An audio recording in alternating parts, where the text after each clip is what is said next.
So secondly, today we are going to start INC. INC का full form है Indian national Congress. तो आज हम पढ़ेंगे इंडियन नेशनल कांग्रेस का फॉर्मेशन कैसे हुआ और क्या डिमांड्स थी और आगे का।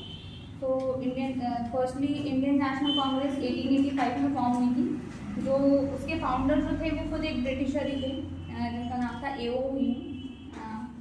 और फर्स्ट मीटिंग जो आईएनसी की हेड हुई थी वो 1855 में हुई थी, 1885 में तेजपाल संस्कृत कॉलेज इन मुंबई, ये नाम आप नोट कर सकते हो। यहाँ पर फर्स्ट मीटिंग हेल्ड हुई थी इंडियन नेशनल कांग्रेस की।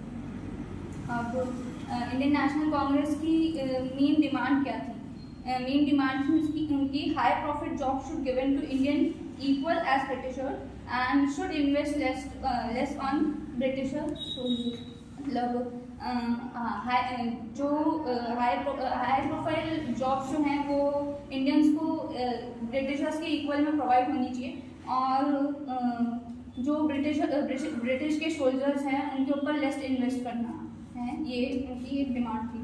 और जो मेन टारगेट था आईएनसी का फॉर्मेशन का कि जिसके लिए आईएनसी को फॉर्म किया गया था वो ये था कि कांग्रेस पार्टी इसलिए सेटअप हुई थी ताकि जो डिस्क्रिमिनेशन रहता है कास्ट, रिलीजन और जेंडर से रिलेटेड, वो डिस्क्रिमिनेशन को वो हटाना चाहते थे।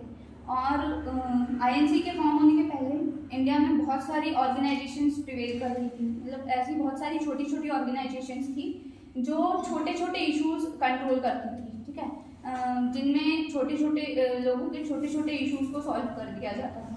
तो आईएनसी का एक टारगेट ये भी था कि एक बड़ी यूनिटी बनाई जाए, एक बड़ी पार्टी या बड़ी ऑर्गेनाइजेशन बनाई जाए जिसमें ऑल ओवर इंडिया के सारे पीपल्स आ पाए, सारे पीपल एक यूनिटी में आ पाए ताकि बड़े इश्यूज सॉल्व हो पाए, ठीक है। तो आईएनसी सबसे पहले जो स्टार्ट हुआ था वो मॉडरेट फेज से स्टार्ट हुआ था और मॉडरेट फेज से वो फिर एक्सट्रीम फेज पे गया, ठीक है।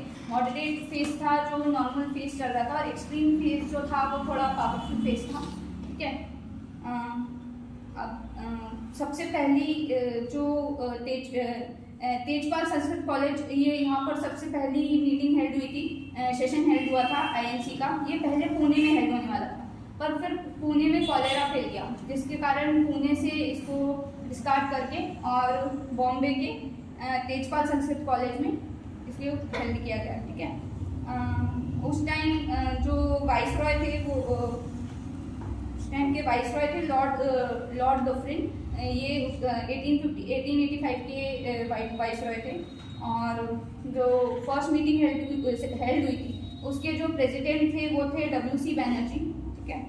और टोटल इस मीटिंग में 72 डेलीगेट्स, 72 पीपल्स मौजूद थे इस मीटिंग में, ठीक है, जो फर्स्ट कांग्रेस सेशन हुआ था। अब कुछ इम्पॉर्टेंट लीडर्स हैं जिन्होंने ये जो मॉडरेट फेज था, मॉडरेट फेज कब से चला था? 1885 से 1905 तक मॉडरेट फेज चला था इंडियन नेशनल कांग्रेस का। इसमें कुछ लीडर्स ने बहुत मेन रोल प्ले किया था, तो उन लीडर्स के नाम मैं आपको बता देती हूँ। फर्स्ट थे गोपाल कृष्ण गोखले, ठीक है, ये फर्स्ट लीडर थे, ठीक है। सेकंड थे दादा भाई नारोजी और इनको grand old man of India भी कहा गया है, ठीक है। थर्ड वन थे SN बैनर्जी, ठीक है। फोर्थ थे MG रानाडे और फिफ्थ थे WC Banerjee and sixth one थे बहादुरुद्दीन तोंगजी, ये सिक्स लीडर थे। ये 6 लीडर थे टोटल, ठीक है। इसके बाद जो है मॉडरेट फेज और जो एक्सट्रीम फेज था उसके बीच में डिफरेंस क्या था? डिफरेंस ये था कि जो मॉडरेट फेज है वो ट्रिपल पॉलिसी फॉलो कर रहे थे। ट्रिपल पॉलिसी थी पेटिशन, प्रेयर एंड प्रोटेस्ट। मतलब जो मॉडरेट फेज वाले जो लीडर्स थे उन्होंने ट्रिपल पॉलिसी को ज़्यादा बढ़ावा दिया था। मतलब पेटिशन, प्रेयर और प्रोटेस्ट की वो पेटिशन देते थे ब्रिटिशर्स को, ठीक है, अपने ताकि रिक्वेस्ट करते थे ब्रिटिशर्स से, उन्हें लेटर्स लिखते थे कि वो उनकी बात सुने, ठीक है। पर ब्रिटिशर्स के जो रूल में था कि वो जो मॉडरेट फेज के लीडर्स थे उनकी इन पेटिशन से, इन रिक्वेस्ट से वो नहीं मानते थे, ठीक है, इसलिए एक्सट्रीम फेज आया, ठीक है। अब पेटिशन जो मॉडरेट फेज था उसके अंदर एक चीज़ जो सक्सेसफुल थी वो थी यूनाइटेड इंडिया, ठीक है। जो यूनाइटेड इंडियन जो ऑर्गेनाइजेशन था उसने एक प्लेटफॉर्म दे दिया था जितने ऑल ओवर इंडिया के किसी भी रीजन, किसी भी कास्ट या किसी भी स्टेट से आए हुए जो लोग थे वो अपनी डिमांड्स यहाँ पर एक यूनिटी में आके एक डिमांड अपनी रख सकते थे, मतलब एक यूनिटी बना के और अपनी डिमांड्स रख सकते थे। तो मॉडरेट फेज में एक प्लस पॉइंट था, वो सिर्फ ये था कि जो यूनाइटेड इंडियन ऑर्गेनाइजेशन बनी थी, बस यही एक उनका प्लस पॉइंट था कि इसके अंदर ऑल ओवर इंडिया से पीपल्स अपने अपने जो भी है सजेशंस लेके या अपने अपने प्रॉब्लम्स लेके और उनका एक यूनिटी बना के और अपनी प्रॉब्लम्स रख सकते थे। ये एक प्लस पॉइंट था मॉडरेट फेज का। बाकी जो था वो उनकी ट्रिपल-P पॉलिसी जो थी वो फेल हो चुकी थी क्योंकि ब्रिटिशर्स उस ट्रिपल-P पॉलिसी के कारण वो सुन नहीं रहे थे, ठीक है। इसके बाद एक्सट्रीम फेज स्टार्ट हुआ। एक्सट्रीम फेज 1905 से स्टार्ट हुआ। 1905 में जो सबसे पहली चीज़ हुई थी वो थी पार्टीशन ऑफ बंगाल, ठीक है। अब पार्टीशन ऑफ बंगाल जो था उसके अंदर ब्रिटिशर्स का ये कहना था कि बंगाल बहुत लार्ज एडमिनिस्ट्रेशन है जिसको वो हैंडल नहीं कर पा रहे, इस कारण वो जो बंगाल है उसका पार्टीशन कर रहे हैं, ठीक है।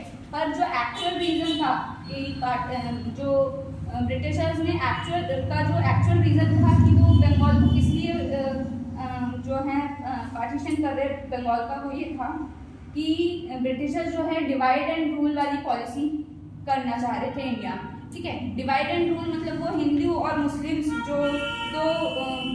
जो दो मेन रिलीजन हैं जो इंडिया में प्रिवेल कर रहे हैं, ठीक है, उनको वो डिवाइड करके और उनके तरफ से वो बंगाल का पार्टीशन करना चाह रहे थे, ठीक है। तो एक्चुअल रीज़न उसका ये था 1905 में। और 1905 से जो था वो एक्सट्रीम फेज चालू हुआ। इस एक्सट्रीम फेज में अलग अलग जो हैं एक्ट्स चले, अलग अलग मूवमेंट्स चले, ठीक है। अब सबसे पहला जो था जो मूवमेंट स्टार्ट हुए थे वो था स्वदेशी मूवमेंट एंड बॉयकॉट मूवमेंट, ठीक है, जो 1905 में स्टार्ट हुआ था। देन इन 1906 में जो सेशन था उसके अंदर फॉर्मेशन ऑफ मुस्लिम लीग हुआ, ठीक है, कि जो मुस्लिम लीग थी वो फॉर्म हुई और इसको फॉर्म करने में जो दो लोग मेन थे वो थे नवाब सलीमुल्लाह एंड आगा खान, ठीक है। तो नवाब सलीमुल्लाह ये जो थे ये ढाका से थे, ठीक है। और अगर कोई क्वेश्चन आता है तो अगर इन दोनों ऑप्शन में से जो मेन ऑप्शन है वो है नवाब सलीमुल्लाह, तो अगर क्वेश्चन में आता है अगर आपको तो आपको फर्स्ट प्रायोरिटी इस ऑप्शन को देनी है, ठीक है, सेकेंड वाले को नहीं देनी। अब ये जो फॉर्मेशन ऑफ मुस्लिम लीग हुआ था, इस मुस्लिम लीग में इन्होंने पूरी मुस्लिम कम्युनिटी को ये नहीं रिप्रेजेंट कर रहे थे, ठीक है। इसके पर ये जो फॉर्मेशन हुआ था ये मुस्लिम लीग का फॉर्मेशन ऐसा था कि बाकी पूरे इंडियंस जो थे ये बंगाल के बाकी पूरे इंडियंस मतलब जो भी मूवमेंट चले थे लाइक जो मैंने अभी बताया स्वदेशी मूवमेंट और बॉयकॉट मूवमेंट, ये जो थे ये बंगाल के पार्टीशन के खिलाफ थे, ठीक है। ये अगेंस्ट थे कि बंगाल का पार्टीशन जो ब्रिटिशर्स कर रहे हैं वो गलत है, ठीक है। पर ये जो मुस्लिम लीग था ये उसके फॉर्म में जा रहा था कि जो बंगाल के पार्टीशन हो रहा है वो इनके हिसाब से मुस्लिम लीग के हिसाब से उनके सपोर्ट में था। मुस्लिम लीग बंगाल पार्टीशन के सपोर्ट में थी कि ये सही हो रहा है जो ब्रिटिशर्स कर रहे हैं, ठीक है। और मुस्लिम लीग थी ये स्वदेशी और बॉयकॉट मूवमेंट को ये अपोज कर रही थी, ठीक है।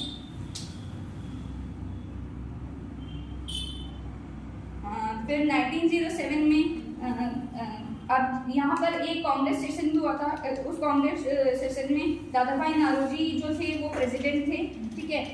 और जो मेन गोल था इस कांग्रेस 1906 में जो एक कांग्रेस सेशन हुआ था उसके अंदर दादा भाई नारोजी को प्रेसिडेंट बना दिया गया था। और इस जो कांग्रेस सेशन में उनका जो मेन रोल था कि वो प्रेसिडेंट थे। और इस सेशन का उन्होंने मेन मोटिव रखा था कि स्वराज एज अ गोल, ठीक है, कि इस सेशन का उनका गोल था कि जो स्वराज है वो जो है वो उनका मेन गोल था, ठीक है। और इस सेशन में वो चाह रहे थे सेल्फ गवर्नेंस करना, ठीक है। कि जो पार्टी है वो सेल्फ गवर्न करे, ठीक है, मतलब किसी पे रिलाय नहीं हो, ठीक है। 1907, अब इसके बाद 1906 के बाद 1907 का आया, तो 1907 में सूरत स्प्लिट था। सूरत स्प्लिट को सूरत सेशन भी बोलते हैं, ठीक है। अब इसके अंदर मॉडरेट और एक्सट्रीम फेज में जो एक्सट्रीम फेज था वो ज़्यादा पॉपुलर था, मॉडरेट फेज थोड़ा पीछे छूट रहा था, ठीक है। जब 1907 का जो सेशन था उसके अंदर वाइसरॉय जो थे वो लॉर्ड मिंटो थे, ठीक है। इसके पहले जो हमने लॉर्ड पढ़ा था लॉर्ड डफरिन थे, ठीक है, और 1907 में जो वाइसरॉय थे वो लॉर्ड मिंटो। अब लॉर्ड मिंटो के बाद 1909